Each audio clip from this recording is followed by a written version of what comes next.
Il est 9h32. Nous allons parler de l'uniforme ou d'une tenue unique à l'école. Tout de suite, avant de donner la parole à mes deux invités, tout de suite Michel, qui est au Vigan, donc dans le Gard. Michel, ça va mieux? Le téléphone est meilleur. Alors, quelle est votre position, Michel? Écoutez, moi je suis pas spécialement un grand fan d'uniforme, mais bon, ceci étant dit, je voulais quand même intervenir parce que je pense que c'est important, quoi. C'est effectivement, comme nous avons des personnes de partis politiques qui préfèrent défendre un certain obscurantisme islamiste en défendant la baya et tout ça, quoi. Comme notre ami Monsieur Mélenchon ou Monsieur Bompard.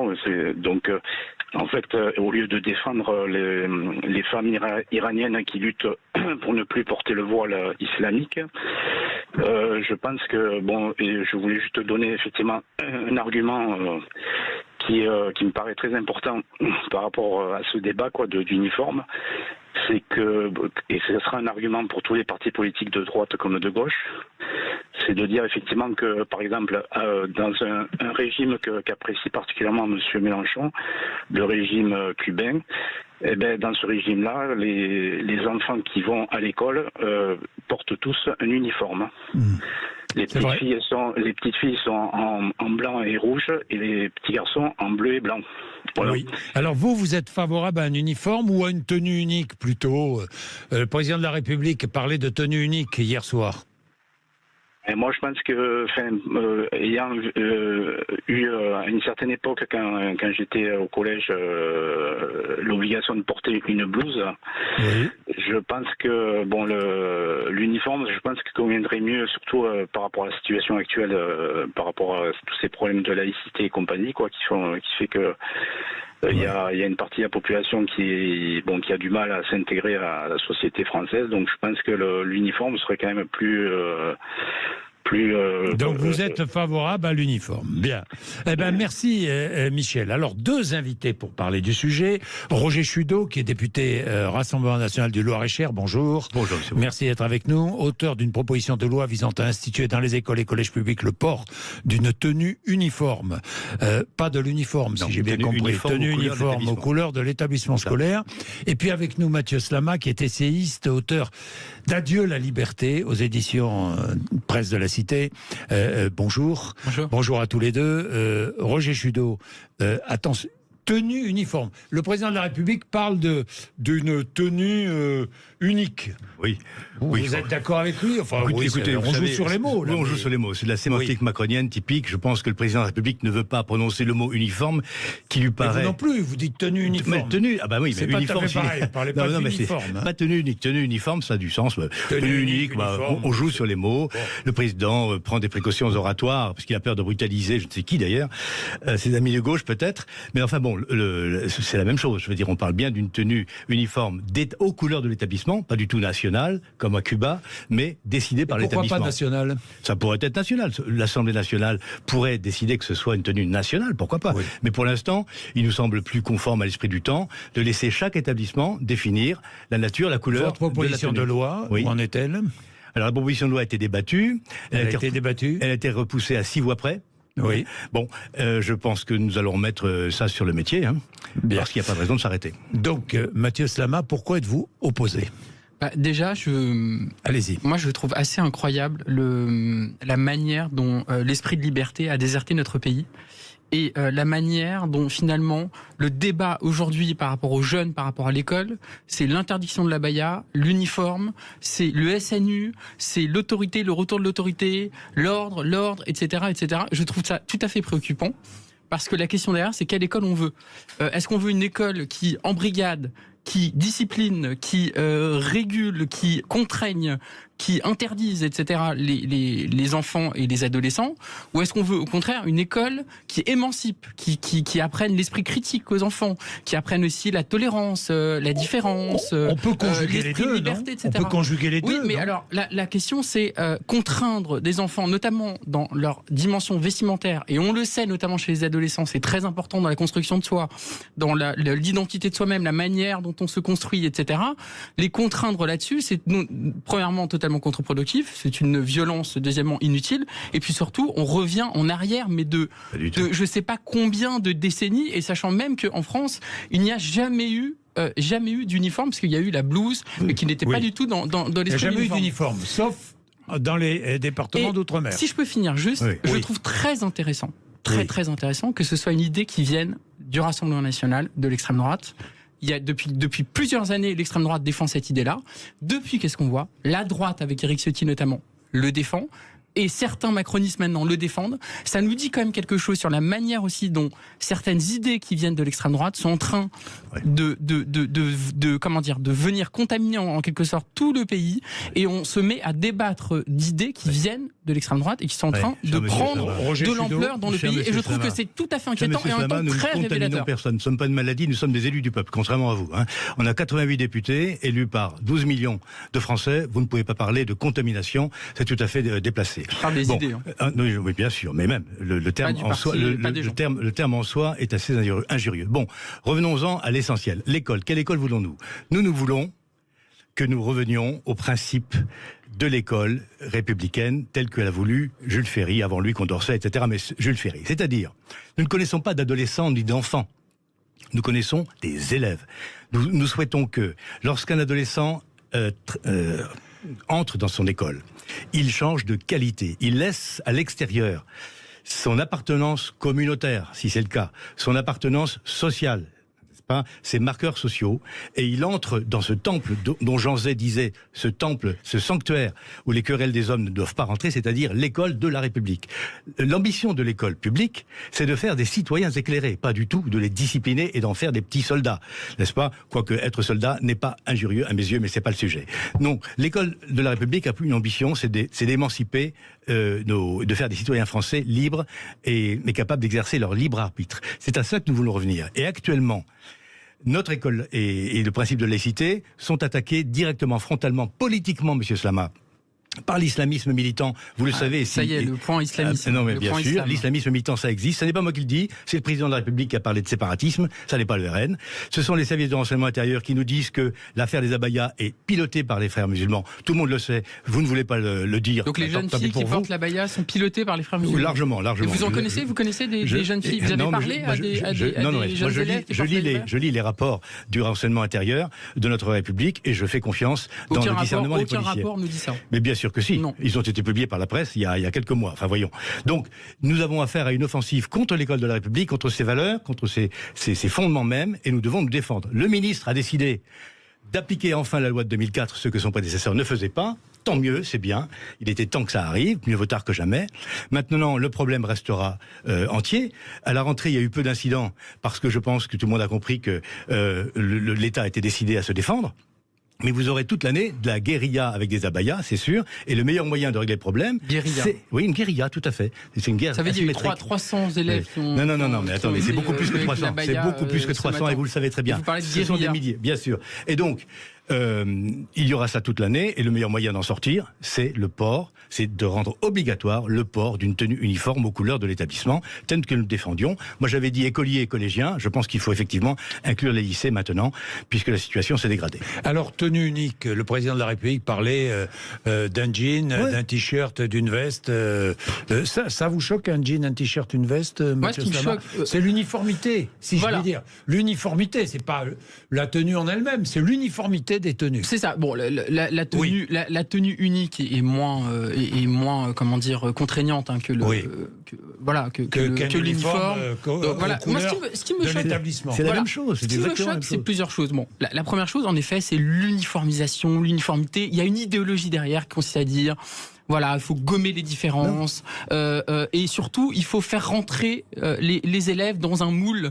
Il faut les faire rentrer dans un cadre. Et ça, je pense que c'est l'inverse de ce qu'il faut faire à l'école, et en particulier pour, comme vous l'avez dit, susciter l'esprit critique. Bon, premièrement. Deuxièmement, je remarque tout de suite, vous parlez d'islam. Donc, les choses sont très très claires. Pour le Rassemblement national, l'idée, c'est simplement de prendre une mesure contre l'islam, contre les musulmans, etc., etc. Non, contre les puisque musulmans. c'est vous-même qui en avez parlé de vous-même, alors qu'en réalité on parle de l'uniforme, donc normalement on ne devrait pas parler d'islam ou d'islamisme, je sais pas quoi. Donc vous faites des liens. Musulman, islam politique, c'est pas tout à fait pareil. Non, mais on voit très bien derrière dans cette rhétorique ce qu'il y a. Bon, moi ce qui me dérange aussi, c'est cette idée que finalement ça gommerait les inégalités, parce que c'est quand même un des arguments. Alors c'est pas un argument que vous avez utilisé, mais c'est l'un des arguments. C'est l'un des arguments. Gommerait, comme si tout d'un coup, alors grâce à l'uniforme, grâce à cette mesure contraignante, les inégalités entre les élèves vont disparaître. Quelle blague, quelle plaisanterie, quelle plaisanterie, absolument pas. Au contraire, d'abord les inégalités, vous n'allez pas changer les inégalités par une tenue vestimentaire, ça c'est une première chose. Et puis deuxièmement, l'uniforme, par exemple, va tout à fait maintenir les inégalités, parce que vous en avez certains qui pourront se payer l'uniforme, d'autres moins, sachant qu'on ne peut pas avoir une seule tenue d'uniforme, etc. Comment on entretient l'uniforme? Il n'y a pas que ce qu'on porte, il peut y avoir les chaussures, il peut y avoir le dernier téléphone qu'on a, il peut y avoir... Là, il y a des inégalités. Troisièmement, juste pour finir, en un mot, à Provins, vous avez eu une expérimentation d'un an sur... Alors, je crois que c'était la tenue unique, c'était un mélange entre tenue unique et uniforme. Ça a été un échec totalement flagrant, ça n'a pas fonctionné. D'abord parce que les élèves n'en voulaient pas, et puis deuxièmement parce qu'on s'est rendu compte que ça ne changeait absolument rien dans les salles de classe. Donc, ce ne sont pas les élèves qui décident. Non, bien sûr, mais bon, il faut aussi, mais aussi, c'est important d'écouter. C'est la communauté éducative et les parents. Ah, mais c'est aussi important d'écouter les élèves. L'école est faite pour eux aussi, donc c'est important d'écouter les élèves. Moi, je suis désolé. Sur les inégalités, vous savez, il y a eu mai 68 depuis. On n'est plus dans l'époque les élèves doivent se mettre pas. Vous parlez des inégalités. Personne n'a dit dans la proposition de loi, ni aujourd'hui, personne ne dit que les inégalités d'un coup de baguette magique disparaîtront. Non, c'est le marqueur social qui va disparaître. Nous ne voulons pas que les enfants puissent être distingués au sein de l'école quand ils sont des élèves en fonction de la richesse de leurs parents ou de leur attachement à telle ou telle idéologie ou religion. Ces choses doivent disparaître devant quoi ? Devant la transmission des savoirs, des connaissances et des valeurs que l'école de la République française transmet à des jeunes pour en faire des citoyens français. Il n'y a pas à sortir de là. Et nous voulons faire des citoyens français. Et nous ne voulons pas savoir s'ils sont de telle ou telle ethnie ou de telle ou telle confession ou de telle ou telle condition mais si. Et l'uniforme permettrait symboliquement, vous comprenez quand même la portée symbolique de l'uniforme, permettrait symboliquement de montrer que à l'école, il y a des élèves et pas des enfants de tel ou tel groupe social ou culturel. Voilà la différence. Bien. Il est 9h44, je vais redonner la parole à Mathieu Slama dans un instant. Et puis Claude aussi veut intervenir, il appelle de Perpignan dans les Pyrénées-Orientales. 9h44, à tout de suite. Sud Radio, parlons vrai chez Bourdin, 9h-10h, Jean-Jacques Bourdin. Bien, 9h48, uniforme, tenue unique. Vous réagissez évidemment, 0826 300 302 invités. Roger Chudeau, député Rassemblement National du Loir-et-Cher. Mathieu Slama, essayiste, auteur d'Adieu la liberté aux éditions des Presses de la Cité. Claude est auditeur de Sud Radio. Bonjour Claude. Très vite Claude, votre position. Bonjour Jean-Jacques Bourdin. Bonjour mon cher Claude. Moi, je voulais dire que ma position, elle découle du fait que Mathieu Slama, il utilise des arguments d'autorité qui sont en carton en fait. Alors je voudrais en prendre un. Par exemple, quand il dit tout ça, au fond, c'est quelle école on veut. Bon, quand il a dit ça, vraiment, on a l'impression qu'on a un choix de société. Moi, je voudrais simplement rappeler qu'à l'époque, sans doute des parents de Mathieu Slama, dans l'école, tous les grands corps qui ont formé en fait les professionnels qui ont fait notre réussite industrielle, qui ont reconstruit le pays.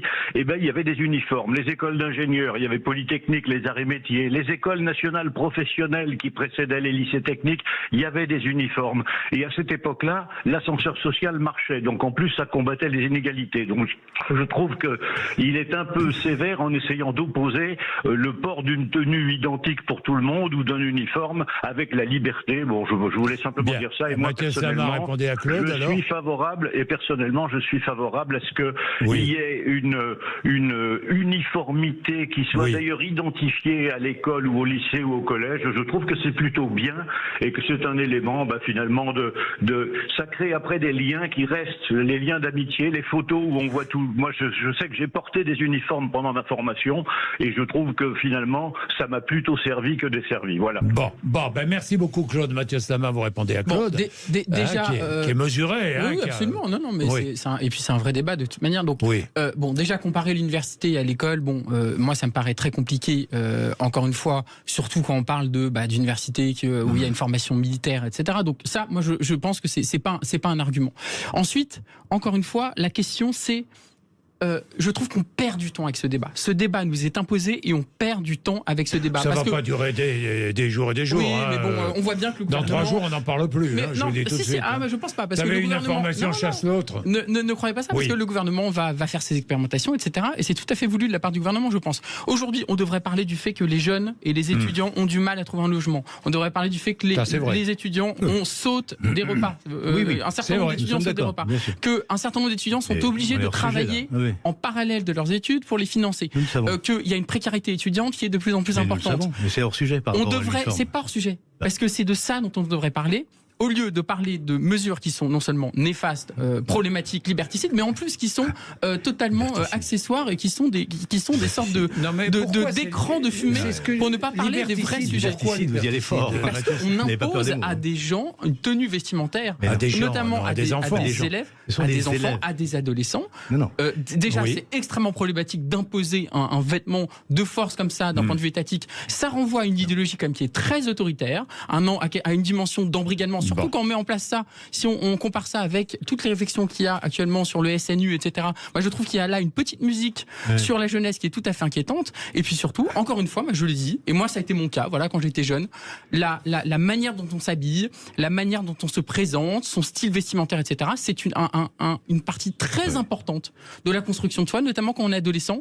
Et je trouve très grave, je le dis franchement très grave, d'empêcher des adolescents notamment de s'exprimer, notamment par leur style. On peut imaginer quelque chose une qui est tenue important unique, par exemple. On peut envisager peut-être une tenue unique à l'école élémentaire, simplement. Et pas au collège-lycée. Non, mais c'est au collège et au lycée que le problème se pose le plus. C'est là que les différences sociales et les différences culturelles se cristallisent jusqu'à se heurter parfois. Nous le savons. Donc, manifestement, vous ne connaissez pas bien le SNU, parce que alors, dire que le SNU est une tentative de remilitarisation de la société, ça fait sourire tous ceux qui savent ce que c'est. Je ne sais pas si vous avez déjà vu l'uniforme du SNU, c'est un t-shirt blanc avec un sigle NSNU et une casquette. Parce que en chantant la Marseillaise devant le drapeau, si vous voulez, c'est quand même pas... Il y a quand même une dimension... Je comprends que ça vous choque. Ah bah oui, ça me gêne, oui. Comment ? La Marseillaise, ça vous gêne ? Non, mais alors faire chanter la Marseillaise devant le drapeau des enfants, oui, ça me dérange. Oui, moi, ça me dérange que vous disiez ça, parce que alors là, franchement, on est. De toute façon, je m'en doutais, on n'était pas d'accord. Mais là, franchement, ça n'a rien à voir avec la République et la citoyenneté. Ça a tout à voir avec la République et la citoyenneté. Là, écoutez, les chants révolutionnaires, l'hymne national, je pense, a un petit rapport avec la citoyenneté. Je suis désolé de vous contredire. Enfin bon, c'est pas le sujet aujourd'hui. Remarquez, on pourrait très bien faire chanter la Marseillaise aux enfants, comme les Américains chantent, les collégiens américains chantent l'hymne américain avant chaque cours. On pourrait le faire, mais c'est pas le sujet aujourd'hui. On y viendra peut-être. Pour l'instant, nous parlons de l'uniforme comme un moyen d'effacer les marqueurs sociaux et les marqueurs culturels, c'est-à-dire de combattre le communautarisme, n'est-ce pas ? Quand vous parlez de la liberté des adolescents, moi je regrette. Quand je vois des jeunes filles en niqab ou en abaya ou des garçons en niqab, il n'y en a pas. Il y en a. J'ai vu dans les collèges. Non, mais enfin, j'ai vu. Vous savez ce que c'est que le niqab ? Il n'y en a pas. Oui, enfin bon, on n'en est pas loin. Bref, abaya, oui. Niqab, non. Donc c'est un vêtement religieux, c'est un vêtement communautaire, c'est un vêtement qui fait offense à notre conception française du respect dû aux femmes. Est un vêtement pour lequel, que refuse de porter. C'est une liberté constitutionnelle de s'habiller comme on le souhaite. Non, mais c'est ça. Non, c'est pas ça du tout. Pas à l'école. C'est une liberté constitutionnelle. Il n'y a pas de liberté constitutionnelle qui s'exerce à l'école dans le domaine vestimentaire. Dans le domaine vestimentaire. Depuis la loi de 2004. Non. Oui, depuis la loi de 2004, en effet, tout à fait. Et donc, l'école peut parfaitement décider librement, dans son conseil d'administration, que tous les enfants, les élèves, porteront une tenue aux couleurs de l'établissement. Vous savez que c'est très bon pour la cohésion de l'école elle-même, des élèves, qui a une fierté d'appartenir et de porter les couleurs de son établissement. Tous ceux qui ont porté un uniforme à un moment donné, comme le disait tout à l'heure Michel du Vigan, le savent très bien. Donc, ça n'a absolument rien d'attentatoire aux libertés. Quand vous êtes liberticide, vous êtes complètement à côté de la plaque, franchement. Ce qui est liberticide, c'est d'obliger des jeunes filles à porter la baïa. Ça, c'est liberticide. Ça, c'est totalitaire. Et il y a des femmes en Afghanistan qui meurent pour ne pas le porter. Christian, j'ai pas le temps de prendre Christian Anglette, qui est dans les Pyrénées-Atlantiques. Il rappelle, moi, dans ma jeunesse, quand j'étais élève, nous portions la blouse pour ne pas, avant tout, nous salir. Oui, d'accord. Voilà, c'est vrai que, à l'origine, la blouse, c'était pour pas se salir. Mais attendez, juste. Oui. C'est très intéressant. Oui. Tout votre argumentaire, vous dites social, etc. Et puis ensuite, on arrive au vrai sujet pour vous, c'est-à-dire l'abaya, l'islam, etc. En fait, vous voulez contraindre des jeunes femmes à s'habiller de la manière dont vous voudriez qu'elles s'habillent, et vous considérez qu'elles n'ont pas une liberté de s'habiller comme elles le souhaiteraient elles-mêmes. Et en fait, c'est intéressant parce que c'est au fond votre vision de la société qui est comme ça, puisqu'il n'y a pas si longtemps, votre parti voulait interdire le voile dans l'espace public. Je crois que c'est plus une mesure que vous défendez aujourd'hui, mais vous le défendiez il y a encore quelques années. Cette mesure, et je trouve que c'est tout à fait ça. C'est-à-dire que vous n'êtes pas du tout, ça n'est plus à l'heure du jour. Vous êtes dans une vision autoritaire de la société où vous voulez imposer à des gens une manière de s'habiller, et après vous dites que c'est ça la liberté. Mais non, c'est pas ça la liberté. C'est pas notamment stigmatiser une communauté, en particulier la communauté musulmane, puisque c'est de ça dont vous parlez depuis le début, et d'imposer notamment à des jeunes femmes qui sont encore une fois en construction d'elles-mêmes, et donc qu'on a besoin aussi qu'on leur fiche la paix, et ben vous voulez leur imposer un vêtement et leur interdire de s'habiller comme elles le souhaitent. Conception de la liberté, et ça, je trouve ça tout à fait inquiétant, et je le dis tout à fait liberticide. Tout à fait. Et moi, ce que je note, c'est que votre conception de la liberté, cher monsieur Slama, c'est venez comme vous êtes, c'est-à-dire c'est la liberté selon McDo. Voilà votre liberté. C'est la liberté individuelle telle qu'elle est inscrite dans la Déclaration des droits de l'homme et du citoyen. C'est le fondement de la République. Mathieu Slama, c'est très libéral votre position. C'est très américain. C'est très anglo-saxon. Bien sûr, ça s'appelle le libéralisme politique. Et je rappelle que la République française, c'est le libéralisme politique. C'est la Déclaration des droits de l'homme et du citoyen. C'est les libertés fondamentales. Voilà. Bien, merci messieurs, merci Mathieu Slama. Merci monsieur Bourdin, merci beaucoup. Merci d'être venu nous voir. On se retrouvera demain matin, évidemment, 8h30, 10h. Et puis, après les informations de 10h, Valérie Expert et Gilles Gansman reçoivent l'animatrice Faustine Bollard.